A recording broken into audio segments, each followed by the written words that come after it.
के digital class में BCom second year के सभी विद्यार्थियों का हार्दिक अभिनंदन है।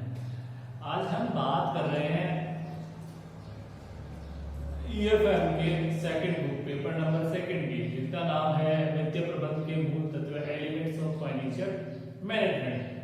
देखिए, elements of financial management total paper आपका 100 मार्क्स का होगा। 100 मार्क्स का पेपर होगा। 100 मार्क्स में से यूनिट डिवाइड होगी 5। प्रत्येक यूनिट से 2 क्वेश्चन आएंगे और आपको एक एक क्वेश्चन करने हैं। क्लियर? और आपको बुक जो खरीदनी है और बुक के राइटर का नाम है एमआर अग्रवाल। देखिए, BCom part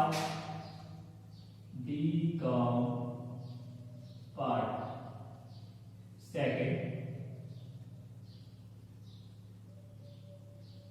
year paper second elements of financial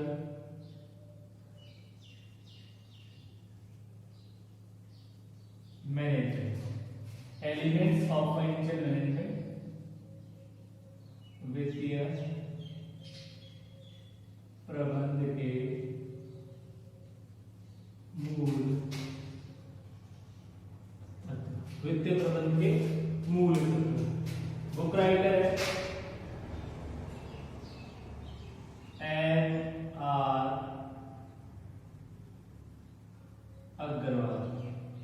MR. Agrawal की आपको बुक खरीदनी है और आप यहां बात कर रहे हैं कि मैं यूनिट नंबर सेकंड की बात कर रहा हूं। Unit number second. देखिए, यूनिट नंबर सेकंड का सिलेबस है, इसमें 3 चैप्टर है और 3 चैप्टर में से 20-20 नंबर के 2 क्वेश्चन आएंगे और आपको एग्जाम में 1 क्वेश्चन करना है।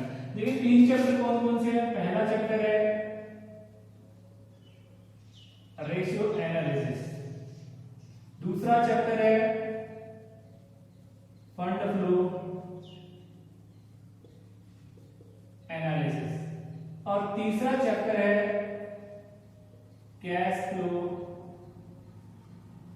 एनालिसिस। ये 3 चैप्टर है, ratio analysis, fund flow analysis, cash flow analysis. 3 chapter है यूनिट नंबर सेकंड में। यूनिट नंबर सेकंड, जो यूनिट नंबर सेकंड है उसमें टोटल चैप्टर कितने हैं? 3 है। 3 चैप्टर है टोटल। तो आज हम चैप्टर स्टार्ट करते हैं रेशियो एनालिसिस। रेशियो अनुपात विश्लेषण। देखिए, अनुपात विश्लेषण, अनुपात विश्लेषण। देखिए, अनुपात विश्लेषण की बात करें तो अनुपात विश्लेषण एक संस्था या एक कंपनी में एक ऐसी तकनीक है, वित्तीय विवरणों के विश्लेषण की एक ऐसी तकनीक है जिसके माध्यम से कंपनी की, संस्था की वित्तीय स्थिति का माप किया जा सकता है, कार्यकुशलता का माप किया जा सकता है, शोधन क्षमता का माप किया जा सकता है, लाभदायकता का माप किया जा सकता है और कंपनी की उपलब्धियों को हम अनुपातों के माध्यम से प्रदर्शित कर सकते हैं। और शोधन क्षमता का मतलब यहाँ होता है शोधन क्षमता, शोधन क्षमता, शोधन क्षमता। शोधन क्षमता का मतलब यहां लिया जाता है कंपनी की ऋण भुगतान करने की क्षमता, कंपनी की ऋण भुगतान, कंपनी की भुगतान करने, ऋण भुगतान करने की क्षमता। या आप ये भी कह सकते हैं या भुगतान करने की क्षमता भी बोल सकते हो। शोधन का मतलब कि कंपनी के जैसे ही कोई दायित्व उत्पन्न होते हैं तो वो उसको तुरंत भुगतान करते हैं, तो ये आपका क्या है? शोधन क्षमता। अब बात करते हैं, देखिए, अनुपात विश्लेषण। अनुपात विश्लेषण, अनुपात विश्लेषण। अनुपात विश्लेषण वित्तीय विवरणों के विश्लेषण, वित्तीय विवरणों के विश्लेषण की, वित्तीय विवरणों के, देखिए, अनुपात विश्लेषण वित्तीय विवरणों के विश्लेषण की क्या है? तकनीक है। क्या है? तकनीक। इस तकनीक को सर्वप्रथम सन 1919 में एलेक्जेंडर वाला ने बैंकों में अपनाया था। सर कब अपनाया था? 1919। और मैं यहां बता चुका हूं कि अनुपात विश्लेषण क्यों काम में लिया था। वित्तीय विवरणों, जो भी कंपनी के वित्तीय विवरण है उनके माध्यम से कंपनी की क्या बताने के लिए, वित्तीय स्थिति, शोधन क्षमता, लाभदायकता का मान, इनको बताने के लिए क्या किया जाता है? अनुपात विश्लेषण किया जाता है। अब बात करते हैं अनुपात विश्लेषण क्या होता है। देखिए अनुपात विश्लेषण, मीनिंग ऑफ रेशियो एनालिसिस। देखिए अनुपात विश्लेषण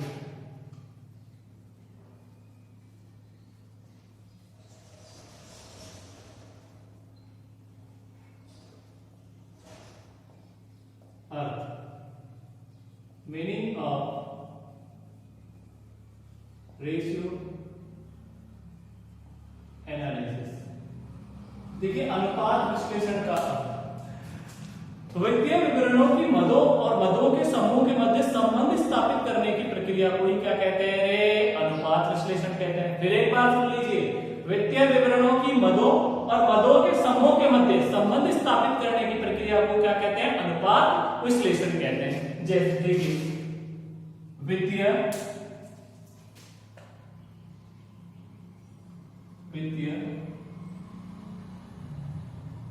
विवरणों की मदों व मदों के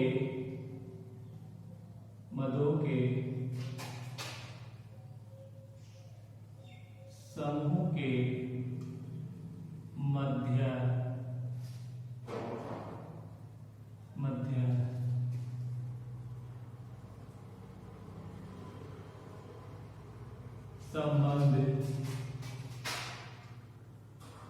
स्थापित करने की प्रक्रिया है। देखिए यहां बता दिया मैंने, अनुपात विश्लेषण वित्तीय विवरणों की मदों व मदों के समूह के मध्य संबंध स्थापित करने की प्रक्रिया। देखिए वित्तीय विवरण कौन से होते हैं? देखिए वित्तीय विवरण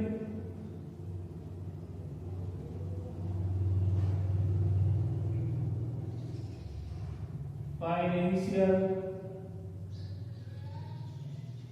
स्टेटमेंट। वित्तीय विवरण कौन से होते हैं? देखिए वित्तीय विवरण दो प्रकार के, मेजर दो होते हैं। देखिए एक तो आपका लाभांश विवरण,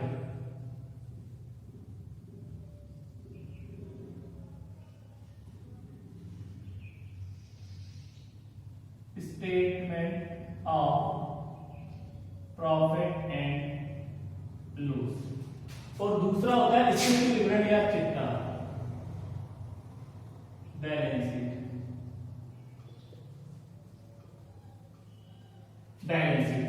तो मैंने यहां बताया वित्तीय विवरणों की मदों के समूह के मध्य संबंध स्थापित करने की प्रक्रिया क्या कहलाती है? अनुपात विश्लेषण। देखिए मदों की बात कर रहे हैं तो मदों, मैंने ग्रॉस जो लाभांश विवरण है उसकी मद ली, ग्रॉस प्रॉफिट बटा revenue from operation equal to gross profit ratio into 100। तो देखिए वित्तीय विवरणों की मद, एक मद तो क्या हुई? ग्रॉस प्रॉफिट, और एक रेवेन्यू फ्रॉम ऑपरेशन। आजकल रेवेन्यू फ्रॉम ऑपरेशन जो पहले सेल्स बोलते थे, अब क्या कहते हैं? रेवेन्यू फ्रॉम ऑपरेशन बोलते हैं। और यहां देख लीजिए करंट रेशियो बराबर करंट एसेट्स बटा करंट लायबिलिटीज, करंट एसेट्स बटा करंट लायबिलिटीज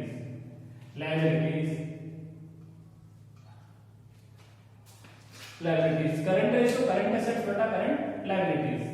देखिए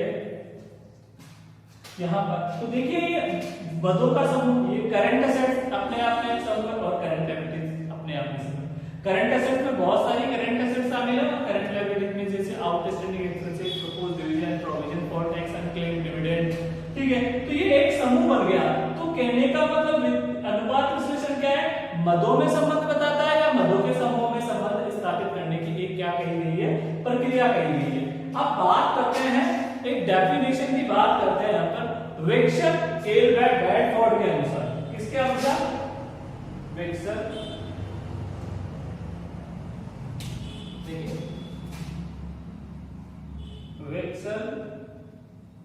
विक्सन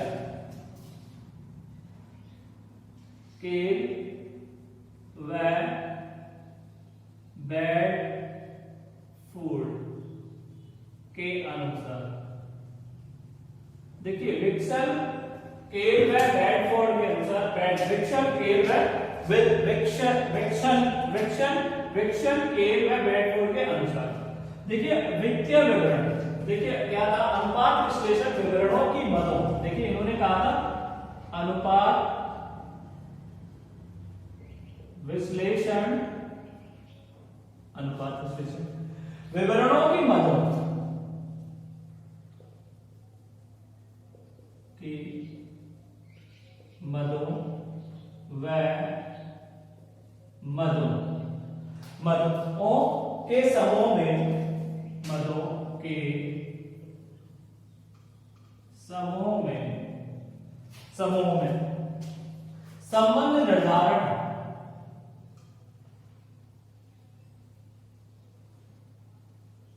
एवं प्रस्तुतिकरण, संबंध निर्धारण और प्रस्तुतिकरण की प्रक्रिया है, की प्रक्रिया है। देखिए इन्होंने क्या कहा? अनुपात विश्लेषण विवरणों की मदों व मदों के समूह में निर्धारण के मदों के समूह में संबंध निर्धारण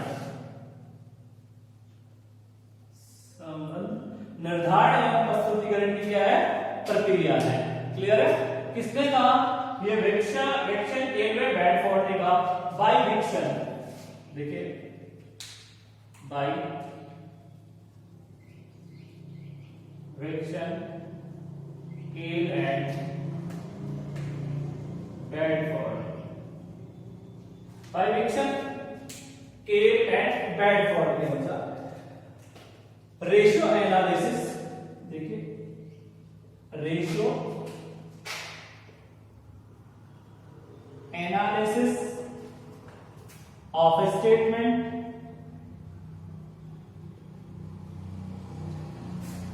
is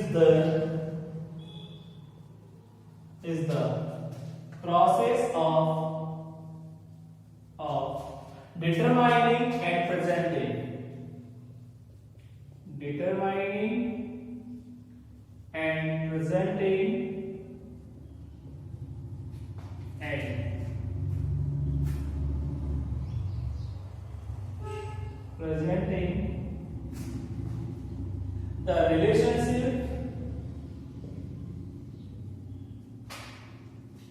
the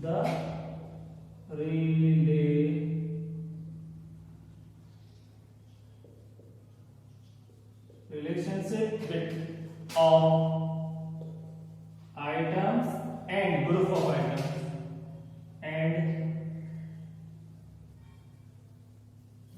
of items in the statement,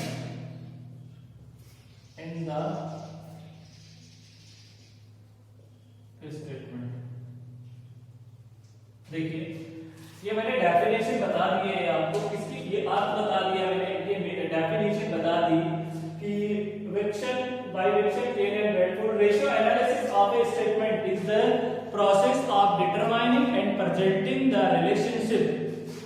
relationship of item and group of items in the statement।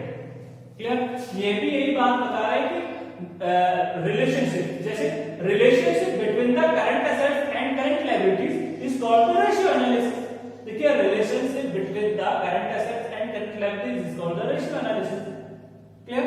तो ये तो आपका अर्थ व परिभाषा हो गई। अब बात करते हैं हम अनुपातों की अभिव्यक्ति को, कि जब भी हम अनुपातों की गणना करेंगे तो उन अनुपातों को किस प्रकार से अभिव्यक्त करते हैं। देखिए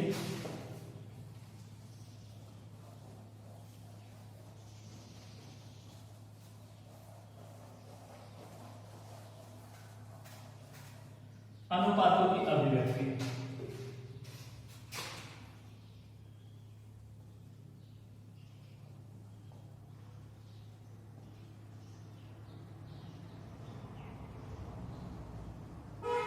अभिव्यक्ति एक्सप्रेशन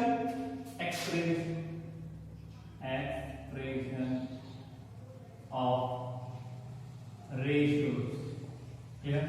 अनुपातों की अभिव्यक्ति। देखिए अनुपातों की अभिव्यक्ति को तीन तरीके से देखिए, नंबर 1, नंबर 2 और नंबर 3।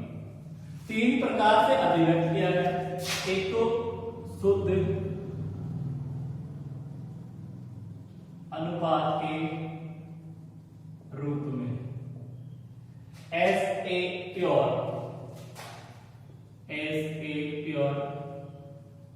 प्रोपोर्शन। दूसरा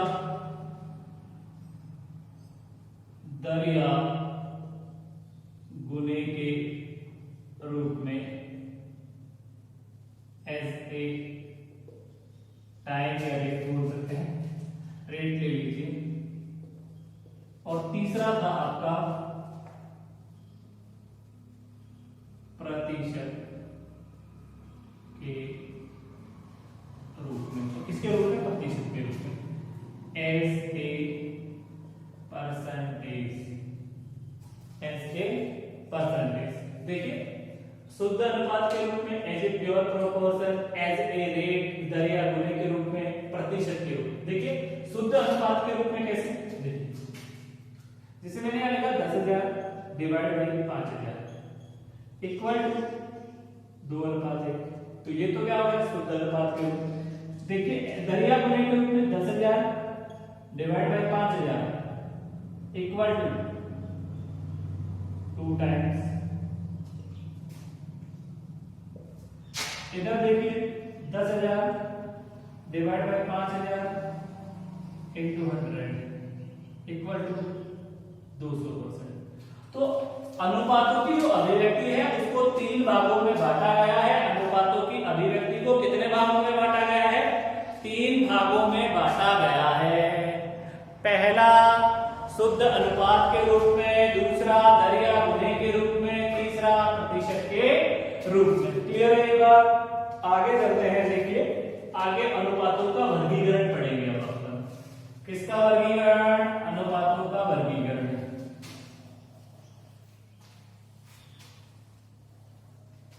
देखिए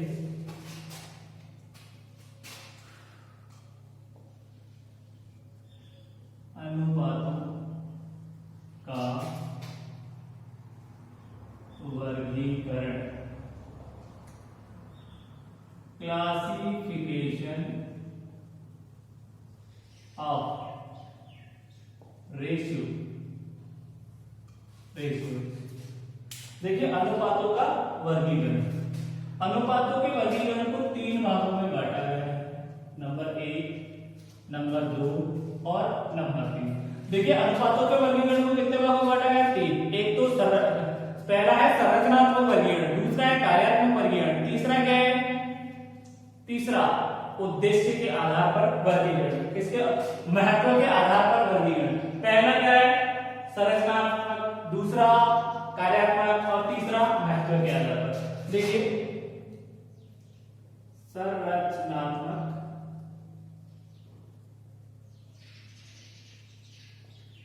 वर्गीकरण, कार्यात्मक वर्गीकरण और तीसरा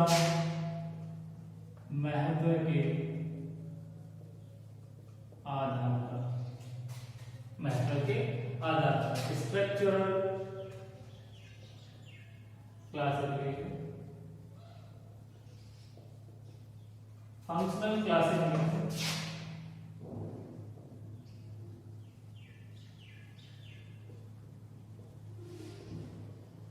क्लासिफिकेशन ऑफ सिग्निफिकेंस,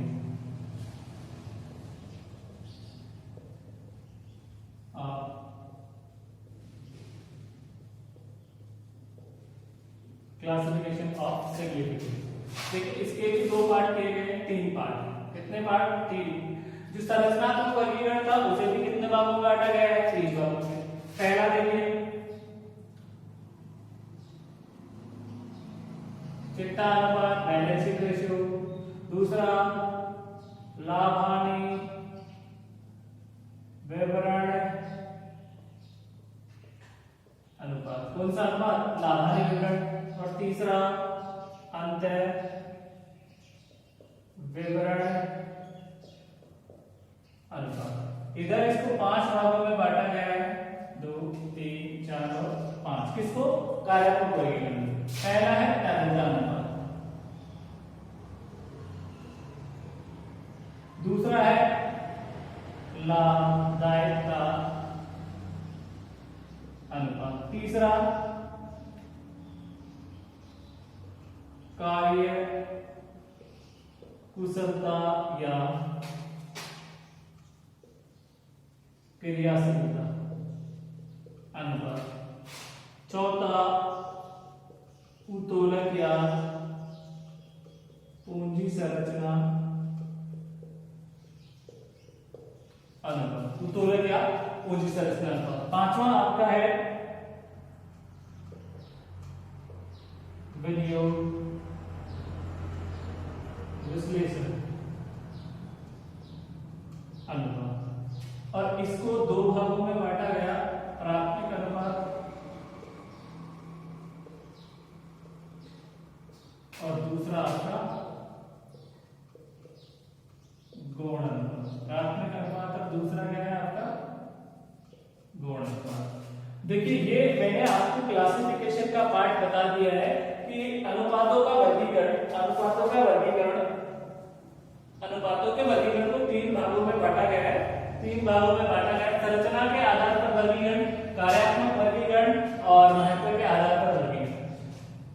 चिट्टा अनुपात। देखिए चिट्टा अनुपात की बात करते हैं हम, चिट्टा अनुपात की बात करते हैं। चिट्टा अनुपात क्या होता है? ऐसे अनुपात जो चिट्टे की सहायता से कैलकुलेट किए जाते हैं चिट्टा अनुपात कहलाते हैं। ऐसे अनुपात जो चिट्टे की सहायता से कैलकुलेट किए जाएंगे वो क्या कहलाएंगे? चिट्टा अनुपात। इसमें आप ले सकते हैं चालू अनुपात, करंट रेशियो। इसके एग्जांपल है करंट रेशियो। करंट रेशियो का सूत्र है करंट एसेट्स बटा करंट लायबिलिटी। दूसरा इसका एग्जांपल ले सकते हो आप अम्ल परक अनुपात, तरल अनुपात, लिक्विड रेशियो। तीसरा आप ले सकते हो पूर्ण तरलता अनुपात, एब्सोल्यूट लिक्विड एसेट बटा लिक्विड लायबिलिटी। अब बात आती है लाभ हानि विवरण अनुपात की। तो लाभ हानि विवरण अनुपात में ऐसे अनुपात जो केवल लाभ हानि विवरण की मदों से ज्ञात किए जाते हैं। किसके? लाभ हानि विवरण की मदों से ज्ञात किए जाते हैं, वो क्या कहलाएंगे? लाभ हानि विवरण अनुपात कहलाएंगे। आप इसमें एग्जांपल ले सकते हैं लाभ हानि विवरण अनुपात में सकल लाभ अनुपात। कौन सा अनुपात? सकल लाभ अनुपात। और आपका ले सकते हैं सकल लाभ अनुपात, शुद्ध लाभ अनुपात, परिचालन अनुपात, ऑपरेटिंग रेशियो। तीसरा चौथा आप ले सकते हो operating profit ratio, expenses ratio. तो ऐसे अनुपात जो केवल लाभ हानि विवरण की मदों से ज्ञात किए जाते हैं लाभ हानि विवरण अनुपात कहलाते हैं। क्या कहलाते हैं? लाभ हानि विवरण अनुपात कहलाते हैं। उसके बाद बात आती है अंतर विवरण अनुपात। तो अंतर विवरण अनुपात ऐसे अनुपात जो देखिए यहां पर अंतर विवरण अनुपात जो बैलेंस शीट और P&L स्टेटमेंट ऑफ P&L दोनों के माध्यम से कैलकुलेट किए जाएंगे, बैलेंस शीट और P&L। अंतर विवरण अनुपात ऐसे अनुपात जो चिट्टा और लाभ हानि विवरण दोनों की मदों से ज्ञात किए जाते हैं, वो क्या कहलाते हैं? अंतर विवरण अनुपात कहलाते हैं। क्या कहलाते हैं? अंतर विवरण अनुपात कहलाते हैं। अंतर विवरण अनुपात में आप एग्जांपल ले सकते हैं। देखिए return on return on share holder fund, return on equity share holder fund और रिटर्न ऑन टोटल एसेट्स। ये आपके एग्जांपल दे सकते हैं। अंतर विवरण, इसमें अंतर विवरण में क्या होता है कि एक बात तो किससे ली जाती है, स्टेटमेंट ऑफ पी&एल से ली जाती है, लाभ हानि विवरण से ली जाती है, और दूसरी बद अनुपात निकालने के लिए बैलेंस शीट से ली जाती है। अतः इन्हें क्या कहते हैं, अंतर विवरण अनुपात कहते हैं। अब बात आया कार्यात्मक वर्गीकरण, और यहाँ तरलता अनुपात, कार्यात्मक वर्गीकरण को कितने भागों में, 5 भागों में बांटा गया। पहला तरलता, दूसरा लाभदायकता, तीसरा क्रियाशीलता या कार्यकुशलता, चौथा उत्तोलन या पूंजी संरचना, और पांचवा आपका डिवाइड किया विनियोग विश्लेषण अनुपात। क्या, विनियोग विश्लेषण अनुपात। और महत्व के आधार पर क्लासिफिकेशन ऑफ सिग्निफिकेंस में 2 बताए, प्राथमिक अनुपात और गौण अनुपात। प्राथमिक अनुपात और गौण अनुपात। देखिए वापस बता देता हूं मैं अनुपातों का वर्गीकरण। देखिए अनुपातों का वर्गीकरण 3 भागों में, संरचनात्मक वर्गीकरण, कार्यात्मक वर्गीकरण और महत्व के आधार। यहाँ मैंने 3 लिखे थे, पहला था चिट्टा अनुपात, दूसरा लाभ हानि विवरण अनुपात और तीसरा अंतर विवरण। कार्यात्मक वर्गीकरण मैंने 5 भागों में बताया, तरलता अनुपात, लाभदायकता अनुपात और कार्यकुशलता और क्रियाशीलता, उत्तोलन या पूंजी संरचना और विनियोग विश्लेषण। महत्व के आधार पर मैंने 2 बार बताया, प्राथमिक अनुपात और गौण अनुपात। अब आगे बात करते हैं कार्यात्मक वर्गीकरण का पहला, तरलता अनुपात। कौन सा अनुपात, तरलता। देखिए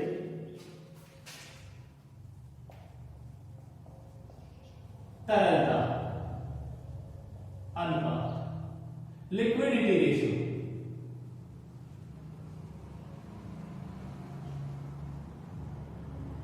इसको मैं ए पार्ट ले लेता हूं, लिक्विडिटी रेशियो। देखिए लिक्विडिटी रेशियो तो पहले तो यही आना चाहिए कि तरलता का मतलब क्या होता है। तरलता अभी थोड़ी देर पहले भी मैंने बताई थी कि तरलता क्या होती है। तरलता का मतलब है किसी भी कंपनी के भुगतान करने की क्षमता को तरलता लिया जाता है, तरलता माना जाता है। कहने का मतलब उसके पास तरल संपत्तियां कितनी है जो तुरंत नगद में परिवर्तनीय हो।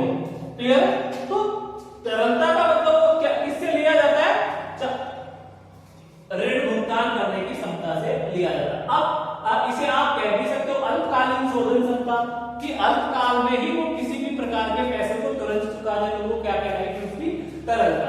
आपसे एग्जाम में पूछे अल्पकालीन अनुपातों की गणना कीजिए, तो भी आपको कौन से अनुपात कैलकुलेट करने पड़ेंगे, तरलता अनुपात कैलकुलेट करें। देखिए तरलता अनुपात में 3 रेशियो बताए गए। कितने भागों में बांटा है इसको, 3। देखिए 3। पहला बताया उन्होंने चालू अनुपात,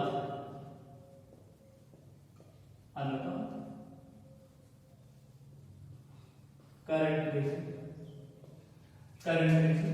दूसरा बताया इन्होंने तरल अनुपात,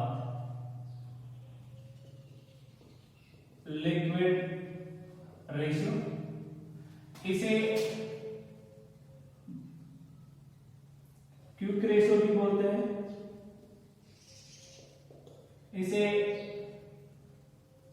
एसिड टेस्ट रेशियो भी बोला जाता है, एसिड टेस्ट रेशियो भी।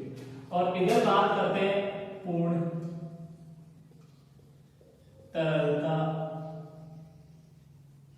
अनुपात, एब्सोल्यूट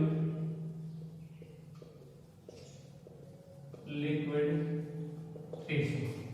देखिए 3 थे, लिक्विड या क्विक, तरलता, तरल, त्वरित भी बोल सकते हैं इसे, त्वरित, पूर्ण तरलता अनुपात, एब्सोल्यूट लिक्विडिटी रेशियो, तरलता, लिक्विडिटी तो देखिए यहां पर तरलता अनुपातों को कितने भागों में बांटा गया, 3 भागों में, चालू अनुपात, तरल अनुपात और पूर्ण तरलता। देखिए चालू अनुपात किसे कहेंगे, मैंने बताया था कि चालू संपत्ति और चालू दायित्व में संबंध स्थापित करना ही क्या कहलाता है, आपका चालू अनुपात कहलाता है। देखिए चालू अनुपात का सूत्र देखिए आगे,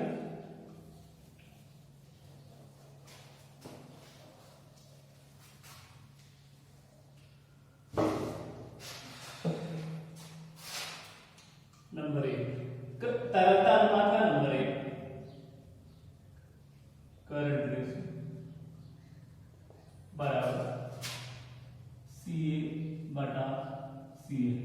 देखिए सीए को आप ऐसे भी लिख सकते हो, या करंट एसेट्स बटा करंट लायबिलिटी, करंट एसेट्स बटा करंट लायबिलिटी। ये तो आपका किसका फॉर्मूला हो गया, करंट रेशियो, करंट। अब देखिए किसे कहेंगे चालू अनुपात,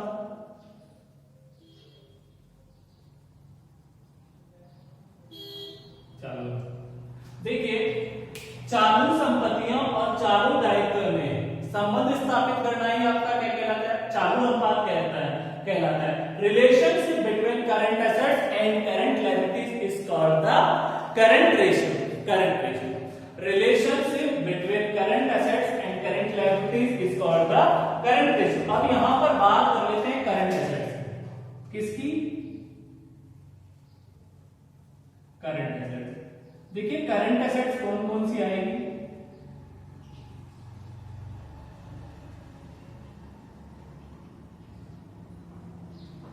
करंट एसेट्स,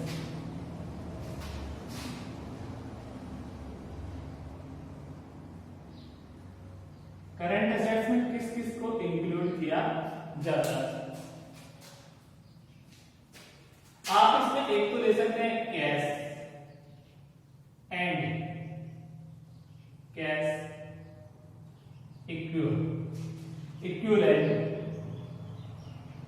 क्या equivalent, cash and cash equivalents.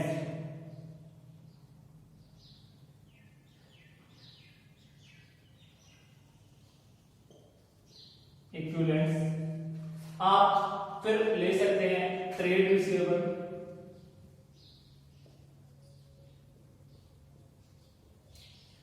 Trade receivable में माना जाता है आपका BR, bills receivable plus debtors. आजकल जो है बिल्स रिसीवेबल को पहले तो अलग अलग दिखाते थे, बिल्स रिसीवेबल को और डेटर्स को, लेकिन आजकल क्या किया जाता है, एक ही जगह बताया जाता है इनको ट्रेड रिसीवेबल के नाम से। फिर आप ले लीजिए स्टॉक या इन्वेंट्री, स्टॉक या इन्वेंट्री, अक्रूवर्ड इनकम,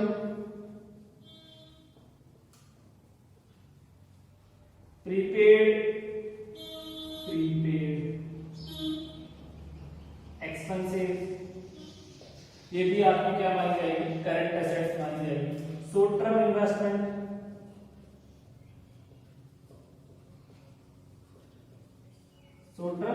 इन्वेस्टमेंट, आपका एडवांस पेमेंट ऑफ टैक्स,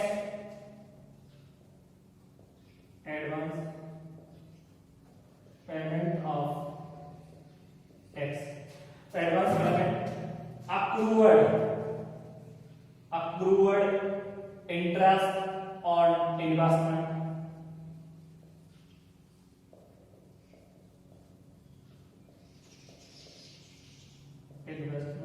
और टीडीएस का DR, tax deduct at source का कौन सा है, डीआर। तो देखिए करंट एसेट्स में क्या क्या इंक्लूड किया जाता है, आपको मैंने बताया cash and cash equivalent, cash और बैंक इसी में आ गया, ट्रेड रिसीवेबल्स आ गया, stock, inventory, accrued income, prepaid expenses, short term investment, advance payment of tax, accrued interest on investment. कौन सा interest, accrued interest on investment, accrued interest on investment. तो इनको जोड़ देंगे तो अपनी क्या आ जाएगी, करंट एसेट्स आ जाएगी। अब बात करते हैं यहां पर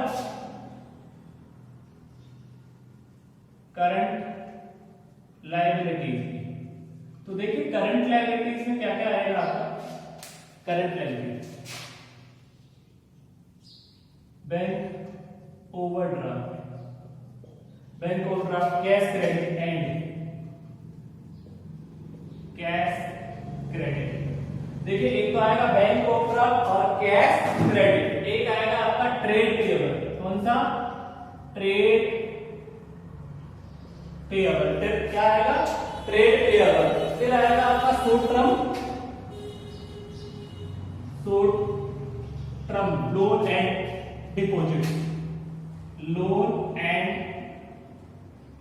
डिपॉजिट्स, देखिए पहला मैंने बताया current bank overdraft and cash credit trade payable short term loan and deposits provision for tax फिर आपका प्रपोज्ड डिविडेंड, फिर आपका अनक्लेम्ड डिविडेंड। देखिए प्रोविजन फॉर टैक्स आ गया, proposed dividend, unclaimed income received in advance, income received in advance, outstanding expenses. Outstanding expenses को भी क्या माना जाता है, करंट लायबिलिटीज माना जाता है। Cost in advance, cost in advance, cost in advance, advance from customer,